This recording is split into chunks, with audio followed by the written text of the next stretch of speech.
Welcome to Coast Vue, the show that every single day celebrates the men and women who are making coastal Mississippi such an amazing place to live, work, and play. You know, if you're a regular listener of Coast Vue, you know that we take diversions from time to time. I like to get in touch with people who are either from coastal Mississippi and going off to do incredible things in their careers, or maybe they're just, they're seeing the world and want to touch base with them. Certainly this show today is part of that. One of the things that I often like to talk about is the fact that the world is kind of a small place these days. And if you watch, and so many of us are, and of course I've had people from Ukraine on this show. If you watch what's happening in Ukraine now, it's a great opportunity for us to connect with the Ukrainian people and to get a sense that they're nothing more than like us. They love their home. And they're fighting for their home. They're doing what we'd be doing if we were fighting for our home. We certainly wouldn't see leaving as an option. At least most of us wouldn't.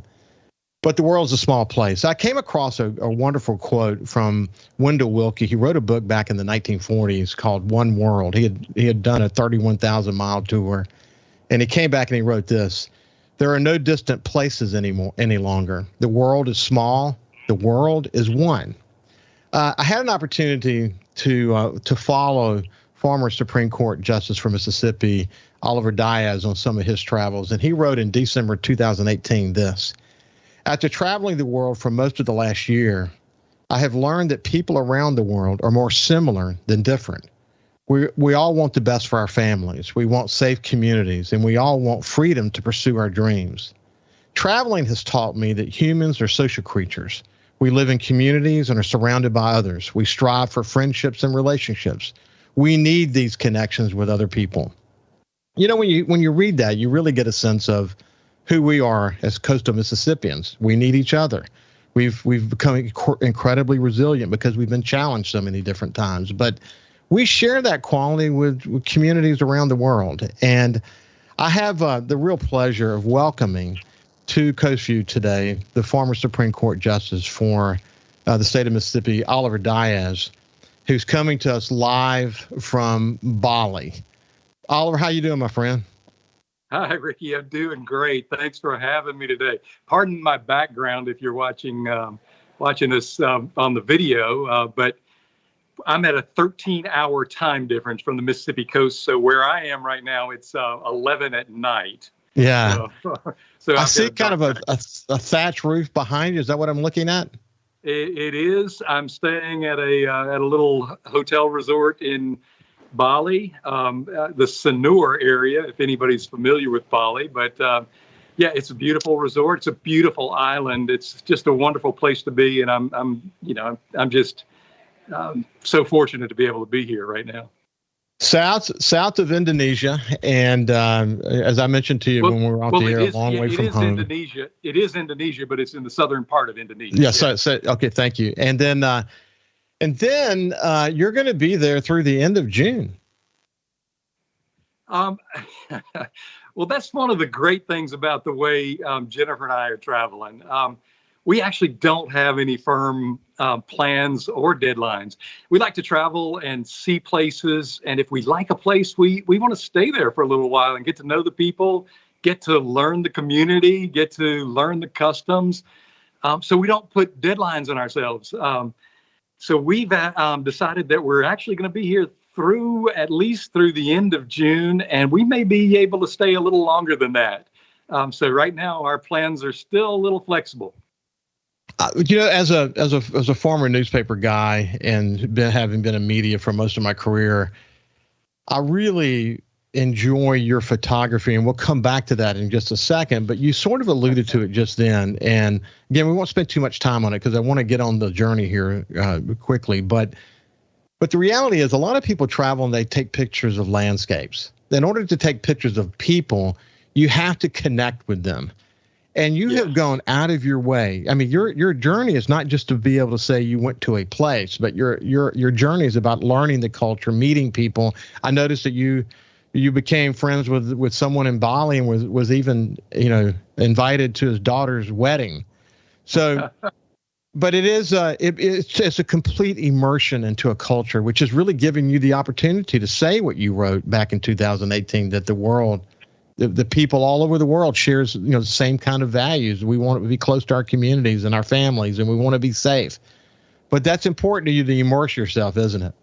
Oh, it's extremely important. I mean, that's what travel is about for me. I mean, some people travel to see sights. They want to, see the Eiffel Tower or, the Roman Colosseum. And those things are wonderful. And I want to see those too. But there's a deeper level to travel when you actually live in a community for a little while and get to know the local people and get to know their customs, and you actually make connections. It's wonderful that when I've started traveling, I've started making lifelong friends. One of my travels, we hiked across the Sierra Mountains in California for 30 days. Jennifer and I did. It was a high altitude hike, and we were without civilization basically for 30 days, but we met a guy while we were hiking, and he became one of my best friends now to this day. He's actually from Poland. He lives in Chicago now, but I consider him one of my best friends. So you make these connections when you travel, and it's such a wonderful experience. It's a deeper experience when you actually get to meet people rather than just see sights. So you're from Biloxi. You went to Notre Dame, and I'm going to make this quick because I want to get on to the travel. University of South Alabama. You went to University of Mississippi Law School. You went actually on further to University of Virginia School of Law. You were in the House of Representatives. Extraordinarily active there. You were a city attorney for the city of D'Iberville along the way. You were appointed by Governor Musgrove to the Supreme Court. Were reelected in 2000 and you had a great run there. And then of course you worked as a practicing lawyer for a while. But we could reflect, as I mentioned, for an entire show about your time as a judge, a lawyer, a leader. But really, what's fascinating to me is the determination that you and Jennifer made to virtually darn near sell everything and to travel the world. And look, I went back. I told you I did this. Back in January of 2016, you and I shared notes with each other. And I vaguely remember doing this, so I don't remember what I said. So well, we were just sharing notes with each other about kind of updating ourselves on where we are and whatever. And you said that you didn't get an opportunity to backpack backpack Europe when you were in school and college, and that you're sort of reliving your teenage years, and that you plan to do some very significant travel. And then a lot of planning, selling assets, breaking the news to your family and friends that you're going to be doing that, figuring out unique ways to finance the trip, and picking destinations and learning other cultures, and you just went on from there. And what's really interesting, by the way, is that you were sort of already an amateur photographer, and what I came to conclude was that the landscapes that you would take at your home in Florida, it's a big distance between that moment when you were posting those landscapes on Facebook and where you are now in Bali. The points in between is an extraordinary journey, man. I mean, it's just incredible.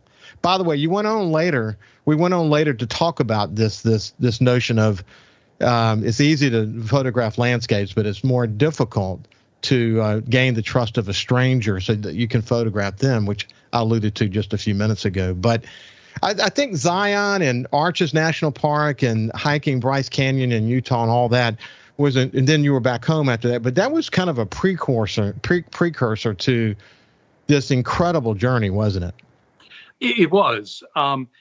Before we traveled the world, we did a lot of traveling through the continental United States.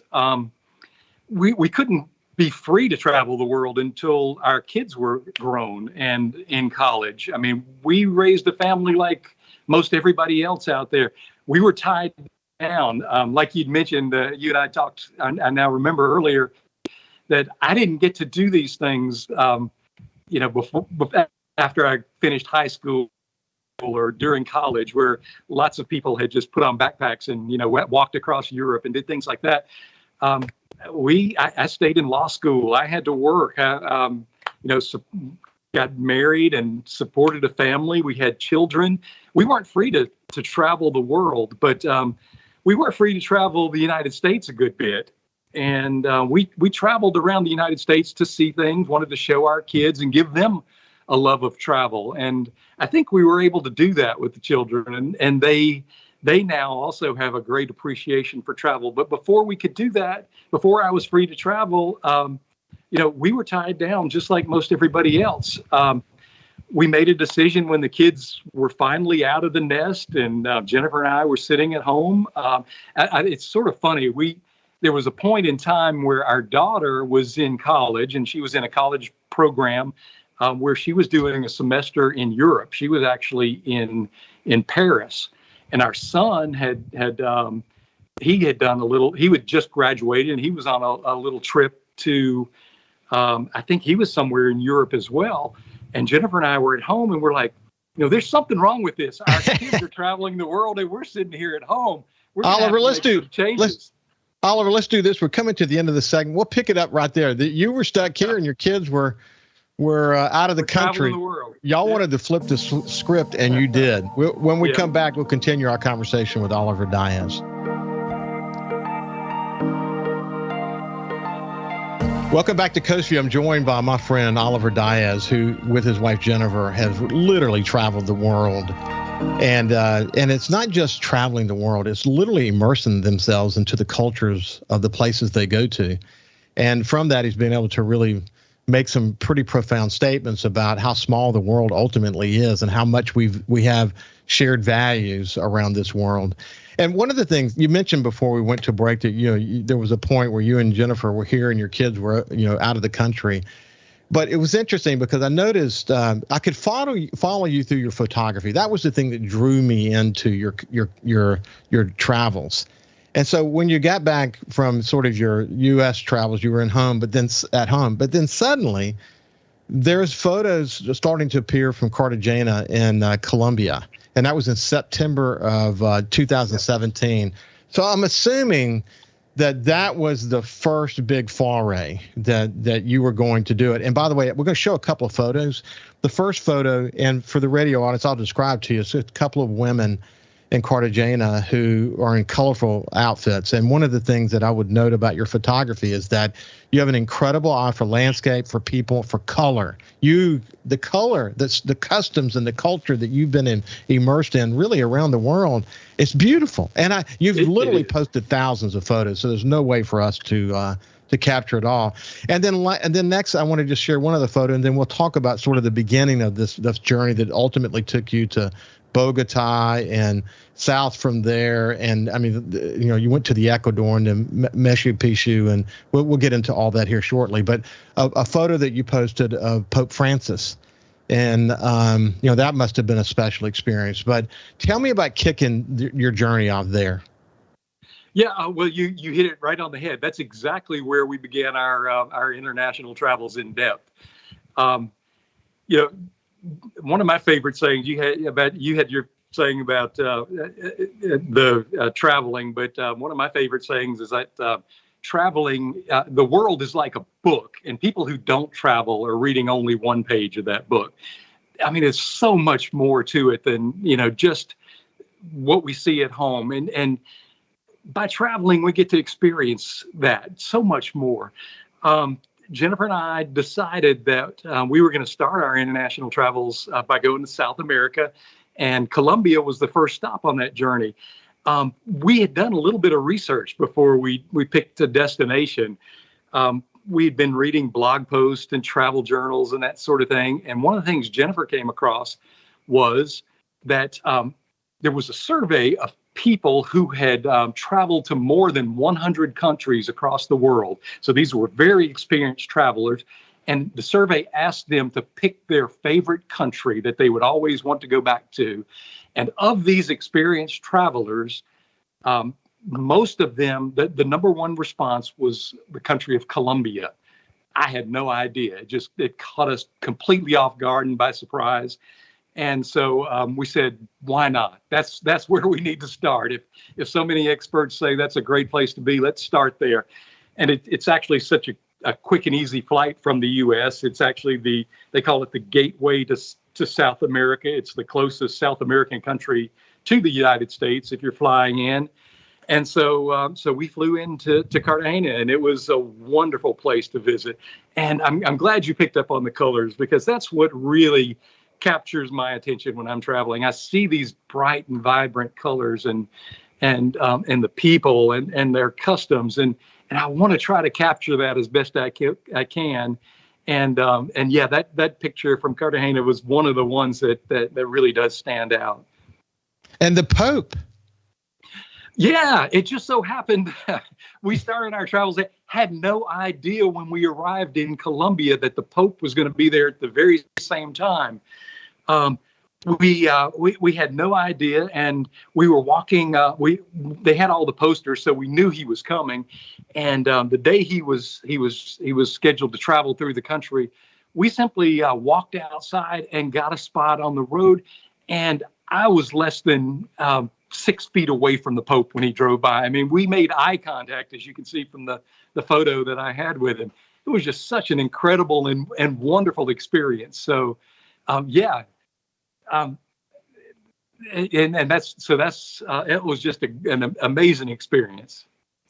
And you know what's interesting, when people think of Bogota, and I've watched all the series of Ewan McGregor and Charlie Borman, who did the motorcycle rides, around the world. I saw that too. Yeah, yeah. Well, I mean, and the long way up.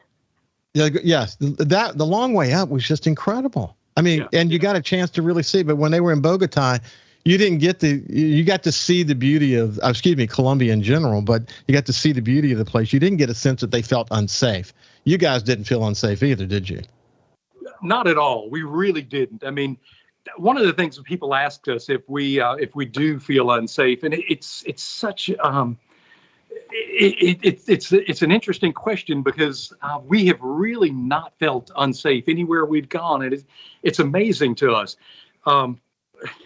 It's a little sad to say, but some of the unsafest times for us have been going in and out of New Orleans, where we fly a lot of times, and we feel uncomfortable when we sleep in New Orleans the night before our travels. But in Colombia, we didn't feel uncomfortable at all. We had planned to stay maybe 2 weeks or so in Colombia, and when we got there, we just fell in love with the place, and we could not leave. We ended up staying 7 weeks and had to make ourselves actually leave Colombia. Wow, that's really incredible. And then from there, there again, we could cover all these pieces, but it would take 5 hours to do it. But what I noticed in your journeys is hiking Camino Cristales was the first kind of like symbol that you guys were going to spend a lot of time hiking and tracking and going off the beaten path. And you guys just decided you're gonna do it different, didn't you? Yes, and that's a great example. Caño Cristales is, for people who aren't aware, it's the River of Colors in Colombia. It's not easy to get to. It's almost a 24-hour Jeep ride in there through unpaved roads and things. We were lucky to be able to take a very small plane into the area, and so we didn't have to endure the 24-hour bumpy road. But it was such an amazing place to see, and not many people get to see. It's one of the areas of Colombia that was also controlled by the Colombian guerrillas during the Civil War, and it had just recently opened up. And we were very fortunate to be there. And fortunately, we didn't feel unsafe at all. We were very happy to be there, and they were happy to see us.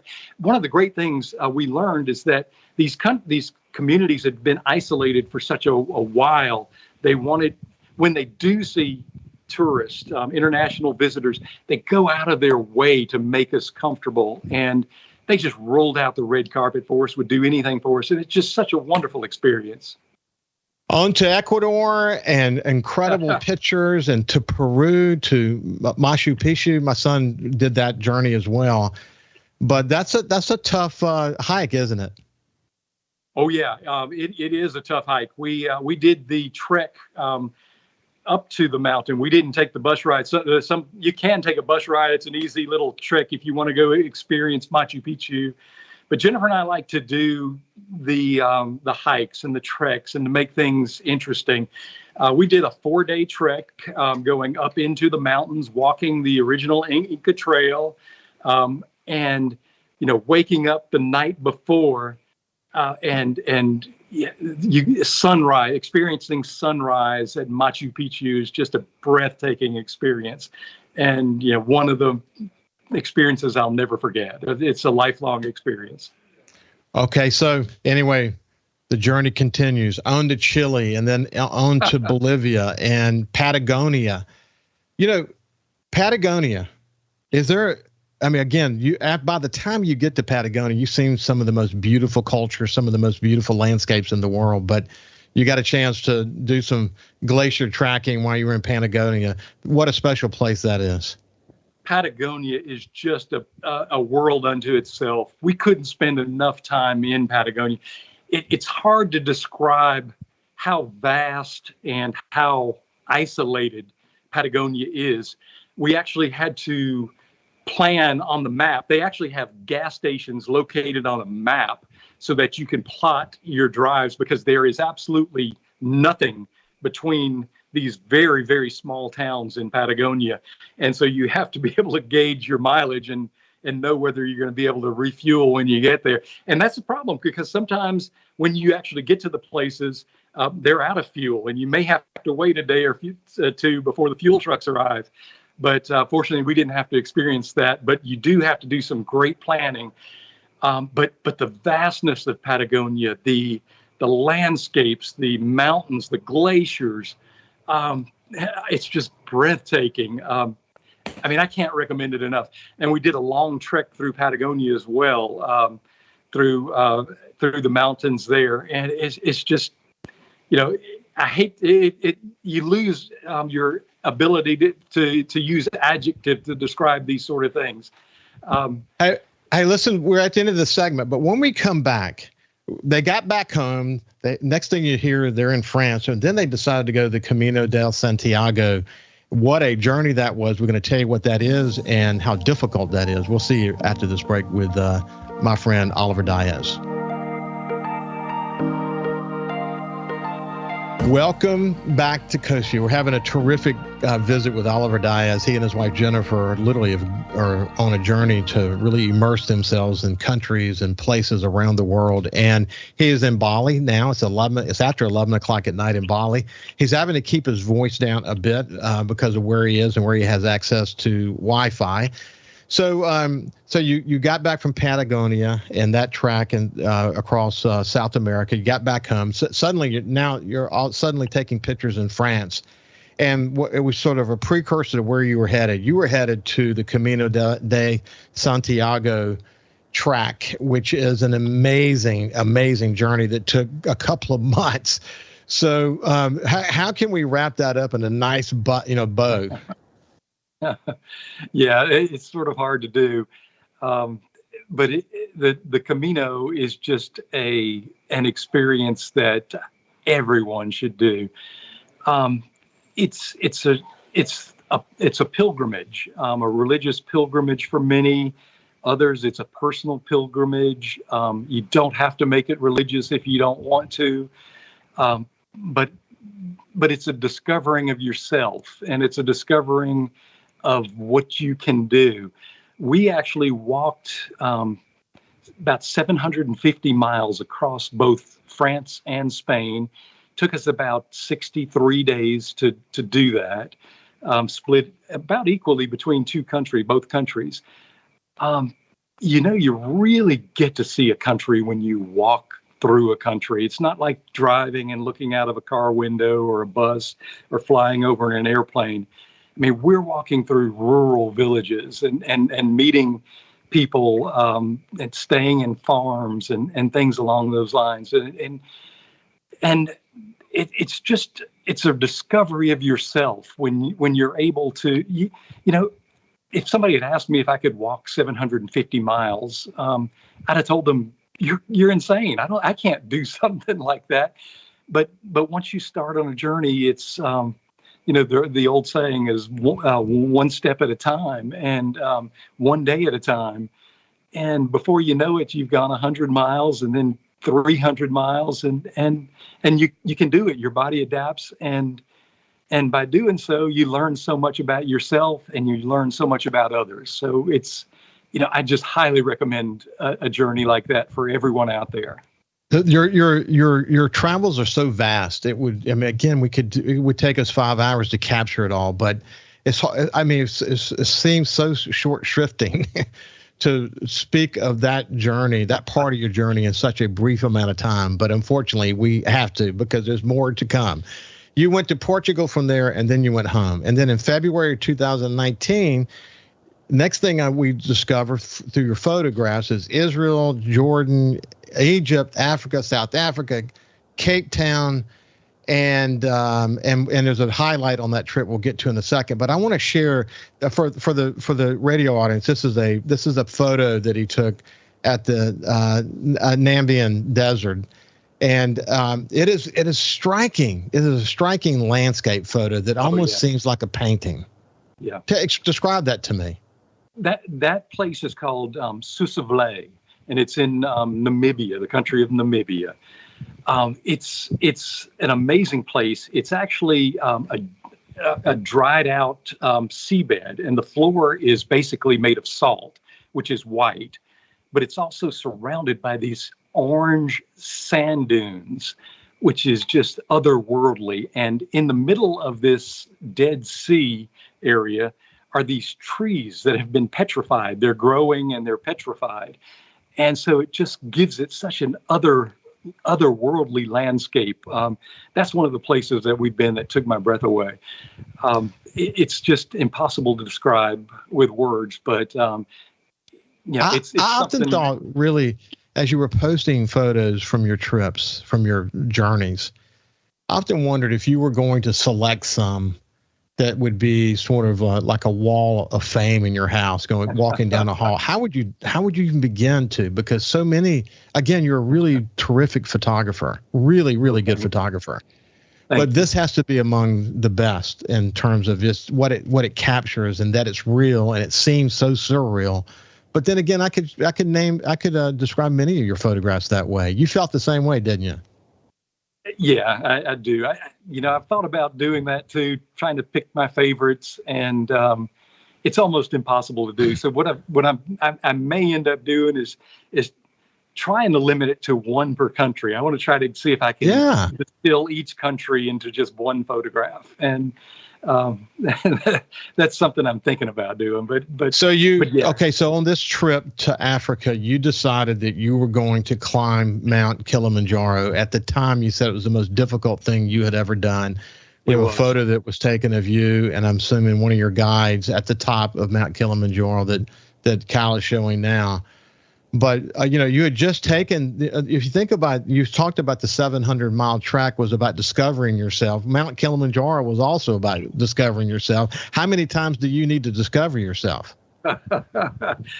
It's fun to do it, though. It's, it's a challenge, and I'm always up for a challenge. I guess, you can see that through my legal career, my political career, and those sort of things. I don't shy away from a challenge, but I like to test myself, and I enjoy doing these things. That trip through Africa was just one of the highlights of our life. Jennifer and I decided we'd just rent a car in South Africa, and by ourselves, we just drove through several countries in Southern Africa. We drove through all of South Africa. We drove through Namibia, Botswana, Zimbabwe, Zambia, made our way up to Tanzania, just driving ourselves. A lot of people feel they need to be on tours or stay at resorts and that sort of thing.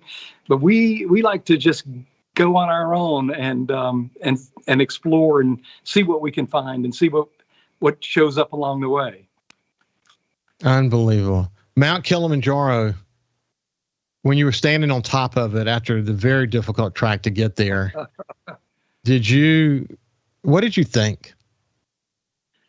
Oh, I mean, my guide was just such a wonderful person, and I could not have made it without him. But he had planned. We actually had to leave our base camp at about 3:00 the morning of the summit, and he wanted to do that because he said that'll give us the exact time to be there at sunrise. And so when we actually reach the peak of Mount Kilimanjaro was actually at sunrise, and to see sunrise from the highest point in Africa was just another one of those experiences that it's just impossible to describe. Man, we could talk about that journey because you wrote wonderfully about it and how difficult it was, et cetera. But let's move on. In September 2019, next thing we know, you're in Moscow, Russia. You went along the way. You also went to the Ireland Titanic Harbor, Denmark, Malta, and then back home again. What was going on in that stretch? Well, actually, most of that stretch was a cruise. We were on a cruise ship for a lot of that. Great. Jennifer and I were looking for a way to get back home after our trip through Africa, and we'd done some research. You could fly home and just be there, but we found that there was a cruise ship that was repositioning, leaving the Mediterranean area and actually coming back to the United States, and then going to go cruise through the Caribbean. And they call it a repositioning cruise, where the ship is leaving one area of the world and repositioning to another. So what we decided to do was catch that cruise and take it from Europe back home to the United States, and that was our mode of transportation for that. And along the way, we had these wonderful stops. We actually stopped in Russia, St. Petersburg, and made a trek into Moscow from there, and did a lot of the. We actually did some of the Baltic countries. Estonia was wonderful, and we went through Montenegro, Croatia, that was a trip unto itself as well. And Croatia in and of itself, Ann and I have been there with our son Justin, and what a special place that is. And given Bilexi's connection to Croatia, that had to have been special for you, huh? Yeah, it certainly was. Dubrovnik, Split, those are just cities that, I mean, you've seen these on Game of Thrones. It's just almost otherworldly type cities or from another era, and just being there just takes your breath away. Well, we went to all of those places. So you came back home, and in February 2020, now we got to think about the pandemic starting to crank up. You guys decide to go hike the Appalachian Trail. And look, I've read a number. We're going to come back in the final segment, talk about that, and then what leads you, then a trip in a car to the Arctic Circle. But I've read a number of books about the Appalachian Trail. I'm fascinated with it. We love going there. I've obviously not walked it myself. I walked segments of it, obviously, but not the whole thing. But so many interesting stories, so many interesting people, and so many wonderful books have been written about people's journey down the Appalachian Trail. When we come back, we'll continue our conversation with Oliver Diaz. We'll see you after this break. Welcome back to Coast Vue. We have the former Supreme Court Justice from Mississippi, Oliver Diaz, who really has done with his wife something incredible. They've immersed themselves in countries and towns all over the world, and their experiences have been unbelievable. So in this final segment, we'll talk about their decision to do the Appalachian Trail. I noticed, they bought a vehicle that could give them the ability to drive to the Arctic Circle. They came back through Canada. At some point, like in February 2022, they actually went down to Central America, saw some photos from Panama, and then, of course, now he's in Bali, which is where he's coming to us from now. But so how did you fit the Appalachian Trail in? Well, that's actually kind of interesting. And the Appalachian Trail was basically our COVID backup plan. We had actually planned to be in Indonesia, Bali, and this area back in early 2020, in February or so. And we started watching the news, and we saw the outbreaks in China and this area of the world. And we said, maybe this isn't a good time to travel over there. And so we fell back on doing the Appalachian Trail at that point. Unfortunately, we weren't able to finish the Appalachian Trail because they actually shut down the Appalachian Trail because of COVID. All the national parks and the rangers and so on and so forth actually shut down the trail. So we had to leave the trail at that point. But that's what that was about, and sort of curtailed our international travels as it did for everybody else in the age of COVID. But that's why we decided to do that at that point in time. But you got a good flavor of it. You got a good flavor of the commitment that people are making and the different reasons why they're going on that trail.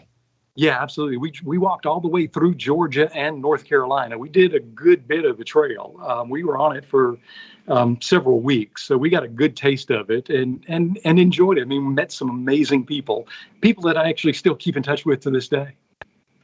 So you bought a special vehicle and decided to drive through Alaska and up to the Arctic Circle. Tell me about that.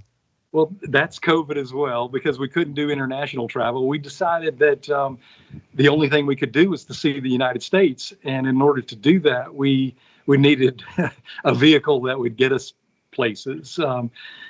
We didn't want to just stick to the highways. We wanted to be able to get off-road and drive to some remote areas, lakes and things of that nature. So we decided to drive up to Alaska.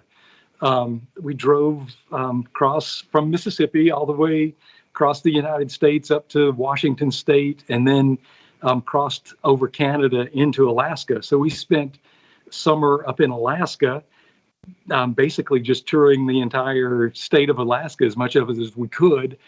We had to have a vehicle that could go off-road, and we actually have a tent on top of our vehicle. It's a hardtop tent.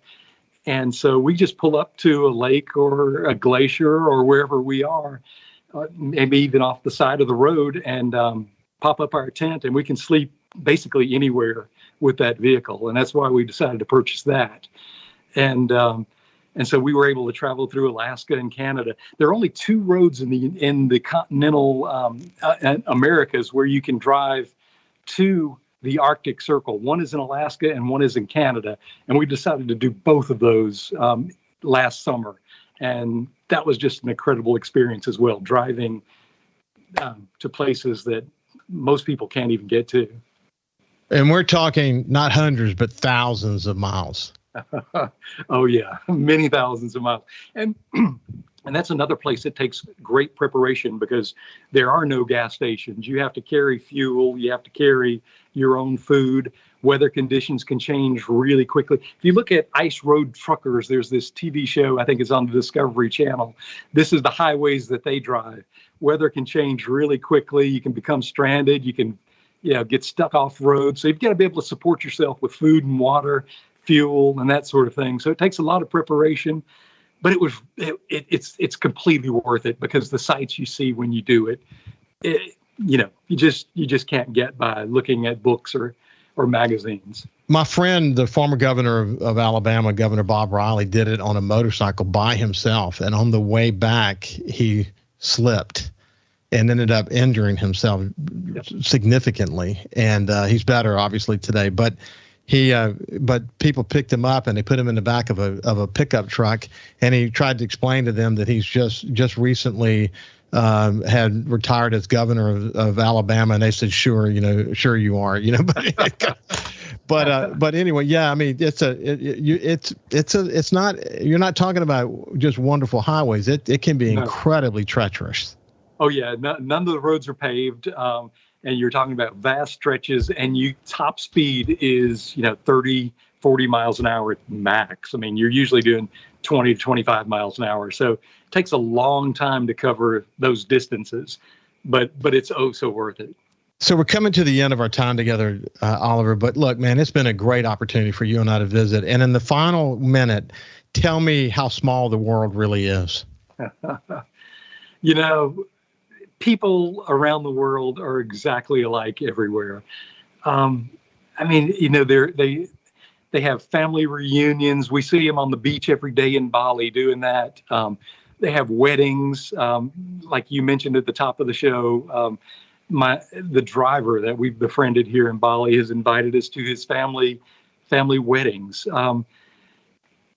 The thing about traveling is when you get to connect with people, you get to see how similar we are. And we all have families. We love our families, and we want to spend time with families, and when people reach out and include you in their families, it's just such a touching experience. And we've been so blessed that people from around the world have welcomed us in and taken us into their homes, shared meals with us and just shared parts of their lives. That's what total immersion. That's what total immersion is all about. Oliver, it's been a pleasure, my friend. Stay safe. Enjoy your journey in Bali. Glad to be here. Thank you so much. Have a great day, and we'll see you tomorrow.